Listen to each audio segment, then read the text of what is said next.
Whether you know it or not, Cuba played a major role in the Cold War. Now, what was the Cold War?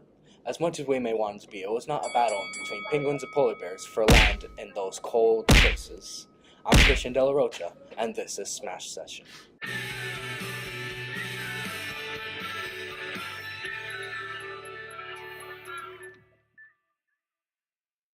The Cold War was a state of political and military tension after World War II between powers in the Western Bloc, including the United States and its NATO allies, amongst others, and powers in the Eastern Bloc, including the Soviet Union and its allies in the Warsaw Pact. This means that the Cold War wasn't necessarily a war, but it was more of an atmospheric war, with countries feeling rather uneasy around each other. Like when you refuse to eat your grandma's food, when she continues offering, so once she stops offering, she gives you that dirty look. Historians have not yet fully agreed on the dates, but most accept a range from 1947 to 1991. Mr. Christian, how does Cuba tie in all of this? Whoa, slow down there, you guys. I was just getting to that. Before we talk about Cuba's involvement in the Cold War, let's talk about the main reason for their involvement. Before Cuba entered the Cold War, they were ruled by the dictator Fulgencio Batista. He first climbed up the ranks and gained presidency of Cuba in 1940. In 1944, he stepped down, but then rose to power again from 1952 to 1959 as a dictator. That's when everybody's not-so-favorite cigar-smoking dictator, Fidel Castro, came into play, overthrowing Batista in 1959 during the Cuban Revolution. From there, Castro did things that people loved him for, like persecuting the people who abused the poor, and nationalizing all American firms in Cuba to capitalize on American businesses in Cuban territory. This brought along many benefits to the Cuban people, like advanced health and education. With the poor people abusers being persecuted, some fled to Florida. Upon fleeing to Florida, most were viewed as heroes, but they're usually hyperbolized and far from truth stories, making public officials upset. This led to a trade embargo in between the US and Cuba.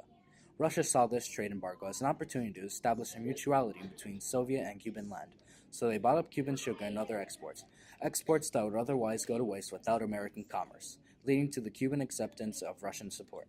This drove President John F. Kennedy to send Cuban troops to the Bay of Pigs, where things ended up terribly. No, really, everything that could have gone wrong did go wrong. Talk about Murphy's Law, right? Jeeps had no fuel, everybody was confused. Heck, they didn't even have any maps. This incident showed Castro where America stood and propelled Russia to take unpredictable actions. The Soviet Union asked Castro to allow it to place nuclear missiles in Cuba. Soviet leaders told Castro that such missiles would discourage any attack on Cuba by the U.S. The missiles began arriving in Cuba in 1962. In September of 1962, anti-Castro Cuban refugees reported to the CIA that there was a buildup of Russian bases in Cuba. On October 16, 1962, a U-2 spy plane took high-level photographs over Cuba, and the resulting photographic prints revealed what was obviously a base for missiles. These were later identified as being intermediate-range missiles capable of carrying a nuclear payload. On October 17, 1962, the CIA reported to the President that the 16 to 32 missiles identified could kill 80 million Americans as they had a range of 2,000 miles, with a flight time of just 17 minutes. While this was happening, U.S. intelligence reported that over 20 Russian ships were heading for Cuba, with crates on board that obviously contained more missiles. They are not difficult to detect as they are being carried on deck in full view of U.S. observer planes. On October 25, 1962, more U-2 photographs showed that the bases would be fully operational in a few days, at the latest by the end of October. The threat to America was very obvious. On October 27th, the matter was made worse when a U-2 was shot down by a Russian missile and the pilot killed. In total, the Russians sent to Cuba 42 medium-range missiles and 24 intermediate-range missiles, which had a capability of 3,500 miles. 22,000 Russian troops and technicians accompanied the missiles. On October 22, 1962, President John F. Kennedy declared a blockade around Cuba, deterring any imports from Russia and hopefully making sure that the missiles don't get into Cuba anymore. If the USSR did not respond by October 29th, Kennedy declared that he would launch a military invasion of Cuba. On October 28th, Khrushchev replied that the USSR would remove the missile. Talk about a close call. Within 2 months, they were gone.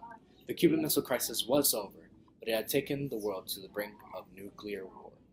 Thank you for watching this episode of Smash Session. A big thank you to these people who made this video possible. I'm Christian De La Rocha once again, signing off.